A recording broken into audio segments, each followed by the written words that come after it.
আদালত যে রায়টা দিল আসামি 11 জনের, তো আমরা আজকে 1 তারিখ 11/1, তো এখন পর্যন্ত কেন আসামিদেরকে ধরে বিচারের আওতায় নিয়ে গ্রেপ্তার করে জিজ্ঞাসাবাদ করা হচ্ছে না? এর জন্য কিন্তু আজকে সালমান শাহ ভক্তদের এখানে আসা। এবং যতদিন পর্যন্ত আমরা মানে আমাদের গ্রেপ্তার হবে না আসামিরা, ততদিন পর্যন্ত জেলা জেলে আমাদের আন্দোলন চলবে।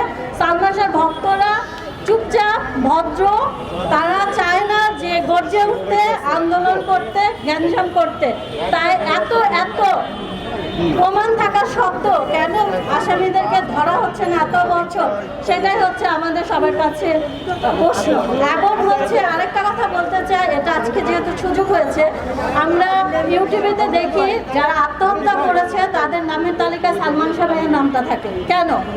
প্রশ্ন হচ্ছে আমরা চাইবো সালমান শাহ ভক্তরা অতি বিলম্বে যাতে এই নামের তালিকা থেকে সালমান শাহ নামটা আত্মহত্যা যে এটা বাদ দেওয়া হয়, কারণ সালমান শাহ ভাই হত্যা করেছে, এটা প্রজন্ম থেকে প্রজন্ম সত্য এবং সত্য থাকবে।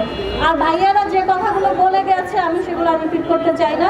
আমাদের একটাই আন্দোলন সারা চলবে, আমরা সত্যের ন্যায় বিচার চাই, কারণ আমরা জানি সত্যের মৃত্যু নেই এবং সৃষ্টিকর্তা কিন্তু ছাড় দেয়, ছেড়ে দেয় না। তো আমি খুনি 1 নাম্বার, ওনার নামটা আবার উচ্চারণ করতে লজ্জা লাগে, কারণ উনি হচ্ছে নারী জাতির কলঙ্ক আমার মতে, আমাদের সকল সালমান শাহ ভক্তদের মতে।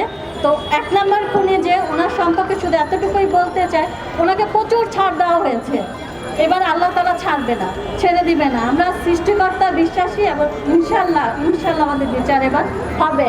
আর ইশতিয়াক সাহেবকে বলতে চাচ্ছি, উনি কয়েকদিন আগে গেল জামিনের জন্য, যাই হোক উনি কিন্তু সালমান শাহ ভাইয়াকে খুন করা হয়েছে, মোস্তাককে ছাড়া হলো, এবার ইশতিয়াক আপনার পালা, যখন সাক্ষ্য হাসিল হয়ে যাবে সাবির আপনাকেও ছেড়ে দিবে।